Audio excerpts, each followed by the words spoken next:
Okay, everybody, we are going to do a review from pre-algebra last year. We're going to be looking at equations and also combining like terms.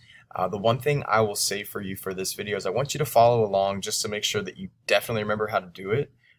Even though you probably know how to do it, just want to make sure that we're all on the same page.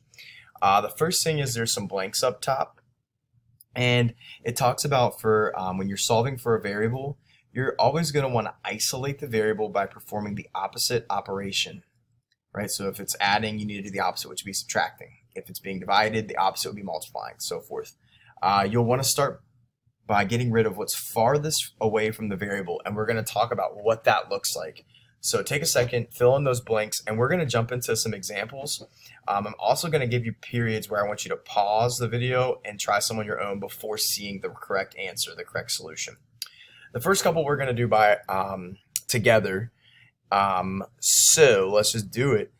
This first one here, I always like to split my equal sign so that I know whatever I do on the left side, I always have to do on the right. So whatever happens on either side, you need to make sure it's happening on both.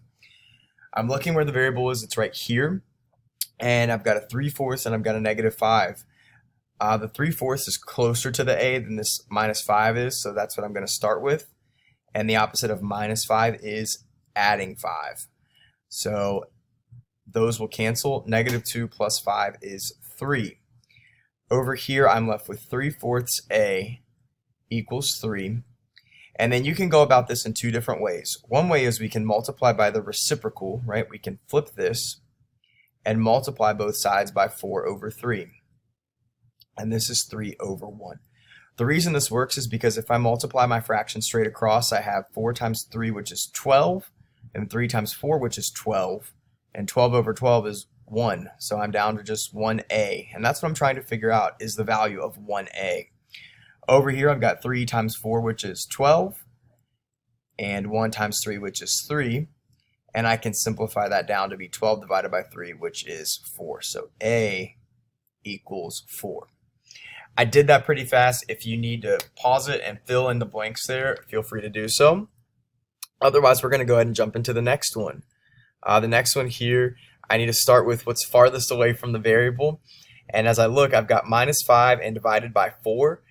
This 4 is the farthest thing away from the variable, so that's what we're going to start with. 4 right now is being divided, so I need to do the opposite, which is multiply on both sides. Since these are opposites, they will cancel, and I'll be left with n-5. And over here, I've got 3 times 4, which is 12. Now this is easy. The last step is to get rid of this -5, which would just be to plus 5. And I find out that n equals 17. The value of n is 17. Okay? Hopefully that makes sense. We're going to transition into this next one, which is going to be a little bit more difficult because there's a little bit more going on here on this side. Oh, I did not mean to do that. So, same starting step here, except if you notice there's a negative out in front. Anytime there's a negative in front of your fraction, you need to move it to the bottom. You only need to give either the numerator a negative or the denominator a negative. Typically, it's going to be easier to make the denominator negative. So instead of multiplying by 6 on both sides, we're going to multiply by -6 to make these cancel, and -6 times 4 is -24. On this side, I'm left with 3 minus -2x. And before I do anything else, I'm going to go ahead and LCO this because we remember that negative equals positive, right? Leave, change, opposite of -2x is positive 2x. So now I have 3 plus 2x essentially is what's going on here. So I'm actually going to erase this because I don't need that. If I have a So you'll have to excuse Mr. Weimer there. He interrupted me in the middle of the video. Where were we? We LCO'd this, and so we realized that it's going to actually be plus 2x. So now I need to look at what's the farthest thing away from the variable. It would be this 3. So I'm going to subtract 3 on each side. And that will cancel that. Be careful with this. There's 2 negatives, so you're actually going to add them together. This becomes -27 equals 2x. And then if I divide both sides by 2, I'm going to find that the value of 1x is negative 13.5, 13.5. If you did not know that, remember, you can check these in Desmos if you needed to do some math that you weren't real sure about. We could do negative 27 divided by 2. Oh, didn't need that equal sign. There it is, negative 13.5. So we are good. Let's try one more together, and then we'll see where we're at from here. All right. Before I start this one, I'm going to LCO, and in fact, anytime you have a subtraction, it's probably smart to start by LCOing. So leave, change, and then opposite. And remember, when there's a negative in front, it's going to go to your denominator. So let's rewrite this. 9 plus 2n over negative 4 equals 8. All right. The farthest thing away from the variable right now is this 9, so I'm going to subtract 9 on each side. And 8 minus 9 is negative 1. So I've got 2n over negative 4 equals negative 1. Now I'm looking here. The farthest thing from the variable now is this divided by negative 4. So we will multiply by negative 4. You're probably wondering why we didn't start by multiplying like we did up here, and it's because this entire thing was divided by a single number. Right now I've got to get rid of the outside numbers before I multiply. So if it's the entire thing divided, that's when you have to start by multiplying. Otherwise, you start by getting rid of what's not being divided. So I did that. I'm down to just 2n. That was a sloppy 2. Over here, negative 1 times negative 4 is positive 4. And then once I divide by 2, I'm going to find that the value of n is 2 as well. So if you missed something there, feel free to pause it, rewind it. I'm going to have you try these last two based on what you know. So go ahead and pause the video, and you will see me here in a second. All right, guys. Real quickly, I just want to talk you through each of these really fast. So the first thing I'm going to do here is get rid of negative 2 by adding 2.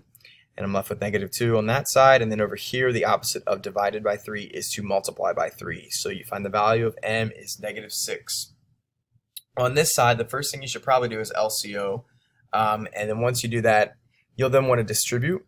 So we'll do 5 times 2x, which is 10x. And 5 times negative 3 is negative 15. Opposite of negative 15 is to add 15, and I get 62. And then once I divide that by 10, I should find the value of x is 6.2. This one, if you didn't distribute right, is probably why you missed it. So just remember that each thing inside of the parentheses gets multiplied. Before we move on to the next thing, there is a way to check your answer when you're solving equations. So let's start with this first one, the 5 and then the distributive. And I do want to show you two things, 5, 2x plus 3. If you look here, when I start to try to type this in, it tries to graph something. So what I'm going to suggest you do is do not use the variable x, because if you use the variable x or y, Desmos is going to try to graph it for you. Use any other variable. So what you'll do is you'll type in the part of the equation that has the variable with it, but do not put what it equals, because what you're going to do is tell it what you think the variable is. So we think it's 6.2, and then it tells you that I typed it in wrong. But when I type it in correctly, you find that the equation should equal 47, which it does.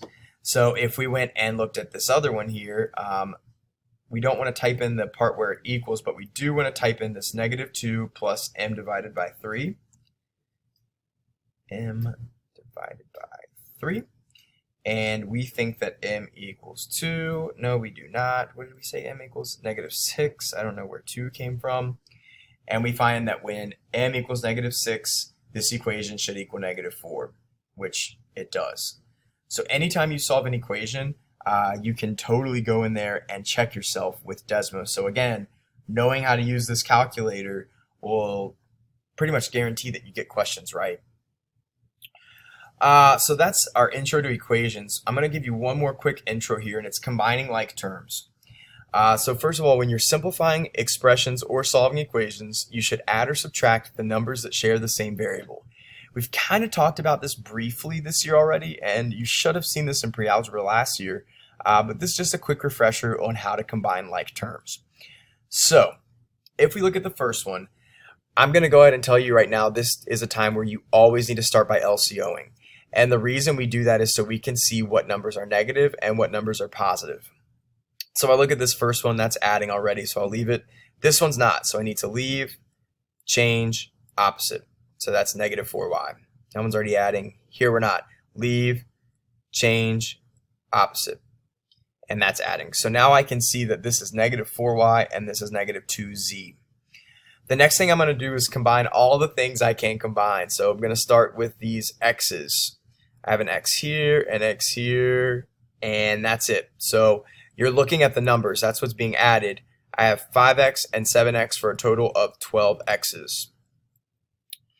Next, let's look at the y's. I have negative 4y and a positive 6y. So negative 4y and positive 6, that's for positive 2.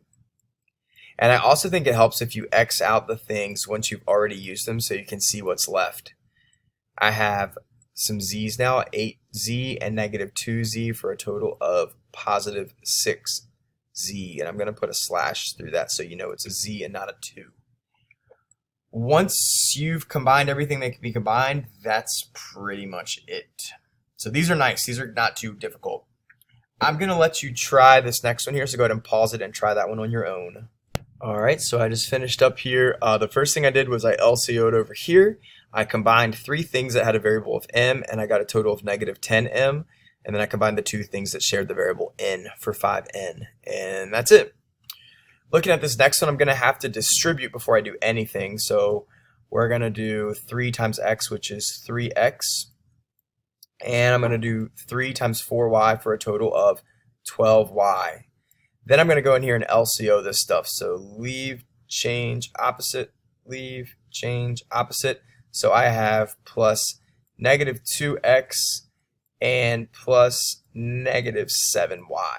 So now I am ready to combine. Let's start with my x's. I have 3x and negative 2x. That is a total of 1x.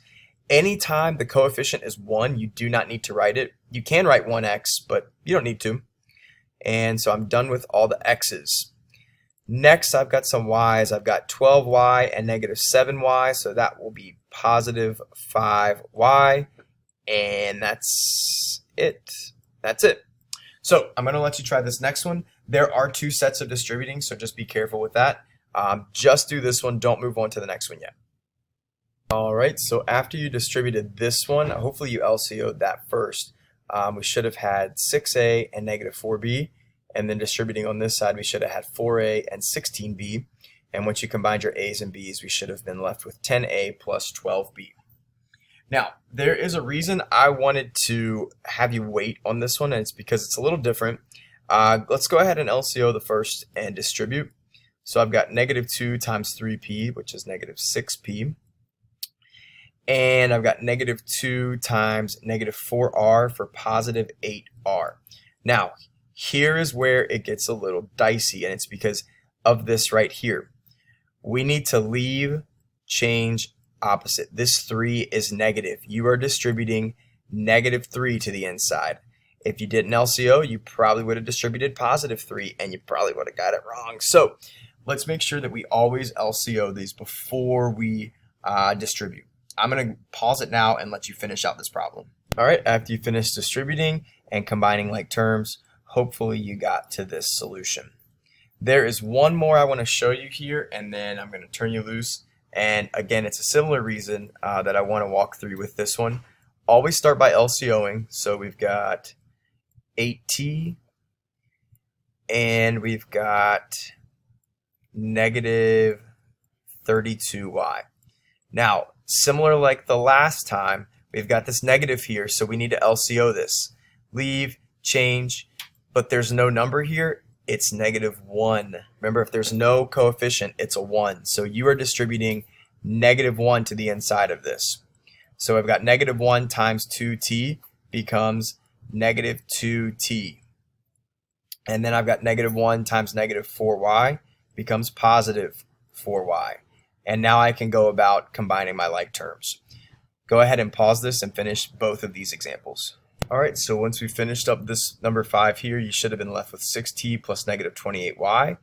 And then after distributing here, Not everything combined, but you should have been left with just this.